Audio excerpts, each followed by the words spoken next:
Welcome back to Trasvino's Adventures. Today we find ourselves in AmaZOOnico, an animal rescue center in Tena, next to the Napa River. Please sit back and enjoy.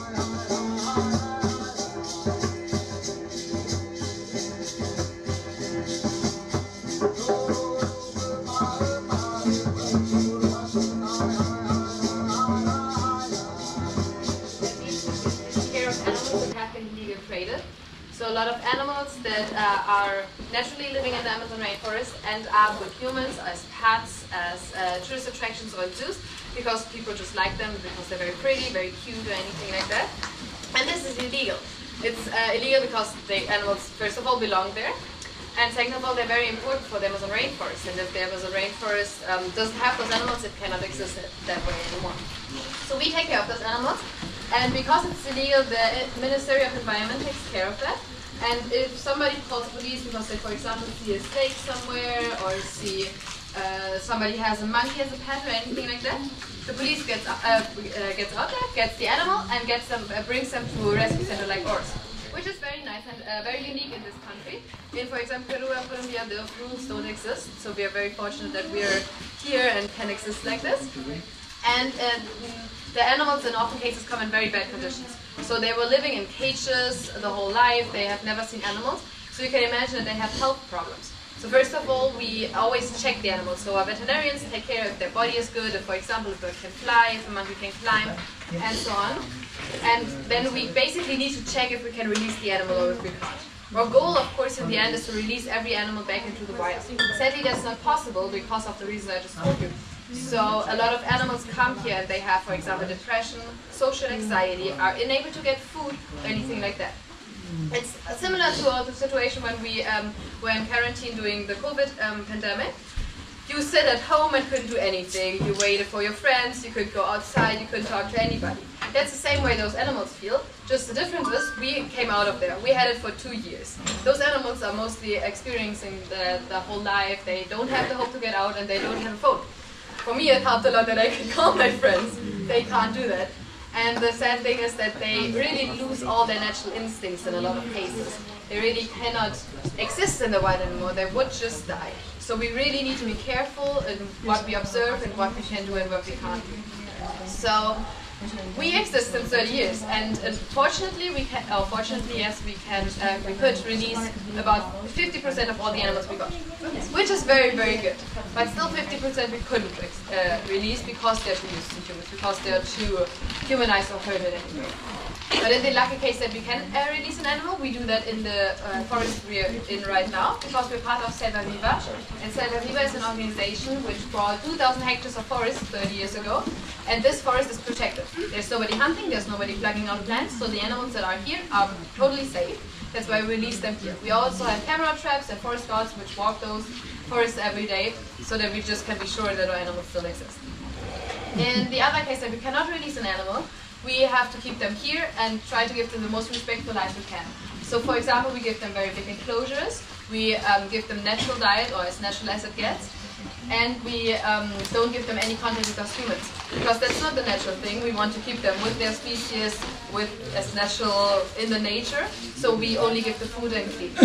Also we give them some things called enrichment, which is little games where they need to do something to get to their food, so they can get a little stimulated and have a little bit more to do in their life. Yeah, this is all we can and are doing for the animals that are living right here, and we are getting. The other part that is the reason why you guys are here, because we also want to do something for the animals that are not here, and hopefully will never be here, because we want to share a message and we talk about those animals, and we hope that you guys will maybe consider also talking about it with your friends and family, because our final goal would be to not exist anymore. to have all the enclosures empty, to not have any animals coming in here. And that we can only achieve if everybody takes a part and speaks about the problem of wildlife trafficking, and speaks about how bad it is to have a monkey as a pet if you can have a dog or something like this. And so we're very, very thankful that you guys are here, and we hope that it will be a little step towards the right direction. And also you actually paid for your entrance fee, so that's also very, very helpful, because we are working here are all volunteers, so we actually pay to work here. And also we don't get any funding from the government. We get the animals, but we don't get any money with it, which makes it sometimes very, very complicated, which is why we are even more thankful that you guys are here, spending the money here. So every cent goes to the animals, and because you guys are here, we can afford to feed our animals today and maybe build another enclosure tomorrow or something like this. So always also consider donating or buying something in the shop, because it's very for a good cause. So thank you for that. Yeah. This is all we do here. For the way, I just have 3 rules. So the first one is that we please stay together. We're quite a big group, and I don't want to lose anybody or that anybody gets hurt. We are in the jungle, so there are snakes, scorpions, or ants. If you don't want to be bitten, please stay behind me, stay on the ways, and don't wander off alone. If you do, just go. Then you can also take as many pictures as you want. We have very cute and pretty animals, but please don't use the flash and don't go too close to the fences with the camera. It just can scare the animals, and we don't want that. And also, if you want to share those pictures afterwards, we always are very happy if you give some context and if you tell somebody that this is a rescue center and not only a monkey that you have a cute picture of, because then some people might think this is cute, I want it as a pet, and that's not really what we're here for. And then the most important thing is that you please don't interact with any animals. So we have some birds, for example, they can speak. We have some other animals that come very, very close, and they look like they want attention. But that's an instinct which got retrained from the humans that owned them before and all kinds of stuff like this. So I really don't want to encourage that, and I would ask you to just keep your hands behind your back and all your love and information inside of you, so the animals can stay in peace there where they belong. Yeah, that's all. If you have any questions, you can always come to me, and then I think we can start. Okay. How long is it? About an hour. Yeah. AmaZOOnico. If you need any breaks or anything, just tell me. You can stop wherever.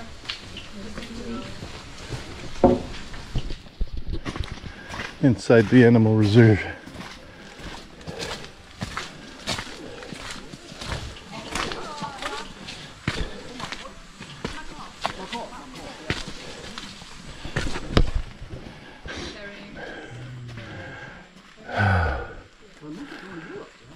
Yeah, but we also have at the moment 4 people from Ecuador, some people from the US, some people from Germany, and so on.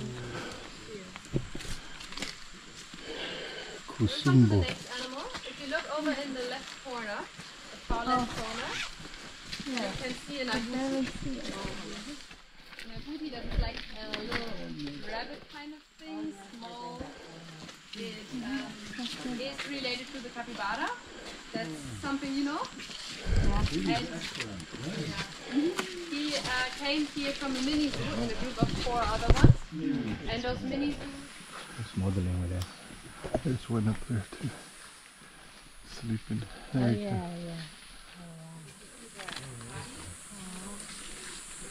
Monkey see, monkey do.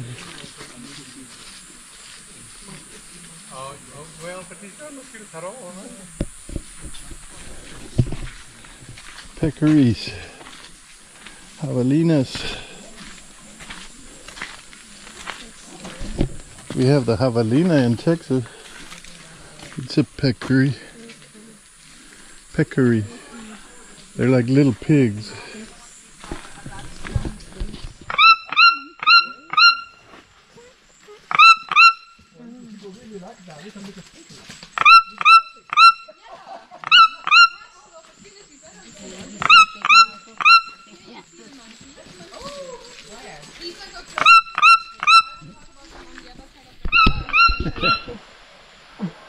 Palm tree is going to put out seeds, fruit.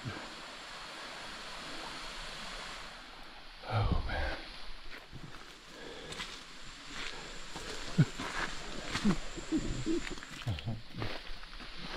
He's eating.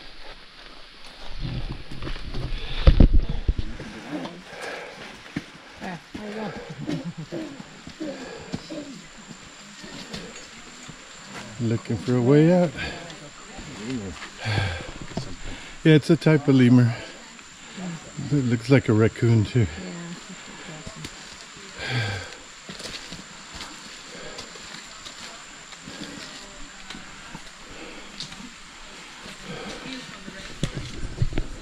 That she was found in the streets of Tena.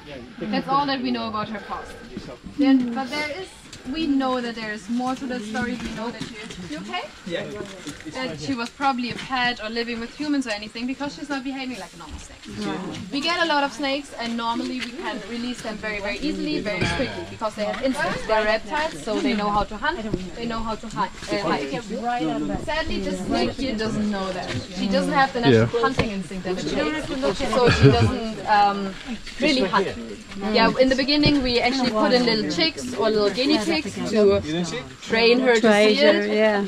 But she even got attacked by the guinea pig once. So in that moment we kind of decided maybe she needs to stay with us. Yeah. We can take better care of her here. No. Oh yeah, there it is. Yeah. Oh, you saw it. Okay, go ahead. Yeah, in general we get a lot of snakes because a lot of people want to take pictures with them, and those tourist attractions, they want to have them on their shoulders. And those tourist attractions are a very, very bad business because the people of course get a lot of money. But the animal in the end, most of the time, can you see it? Take a picture. David, can you because they literally don't feed the animal. Did you see it? Just point it in that direction. It's on. If an animal doesn't have food in it, it doesn't have energy to move, and then it can't hurt any people. So they, in those tourist attractions, they don't feed the snakes. So they basically slowly starve to death, and then when it's dead or big too. Beautiful monkey. The coats look so soft. just thick and soft.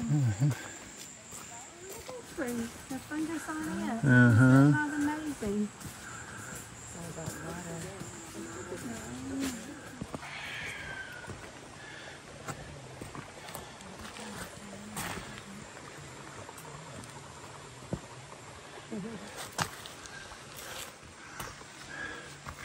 Did she say what kind of monkeys there were? Well, I don't know.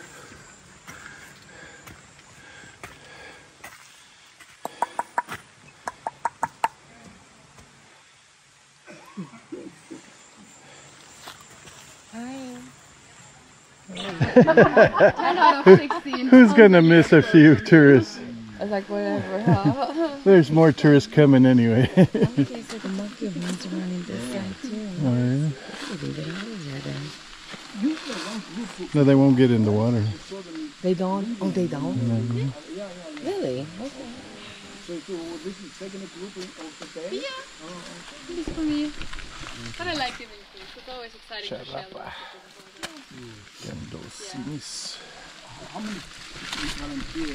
At the moment 9, but we would like to have 12 to have a good going. We also have been 24 months long. It always changes depending on the season. These are tarrapas, or river turtles, and this is an endangered species. So there's not a lot of them anymore, and they're not endangered because they're of the habitat loss or anything like this. They're endangered because people decided to eat their eggs. And they decided to eat those eggs because they think they have magical powers. So some people tell us that those eggs will make them better at sex. Just like Viagra or something like this. Everyone's like that. But it doesn't really, there's no proof for that. It doesn't make sense. There's nothing in those eggs besides the baby turtle. But the sad thing is they ate it so much that there is so little from those turtles right now that they're endangered, that they're endangered of being extinct, which is very, very crazy.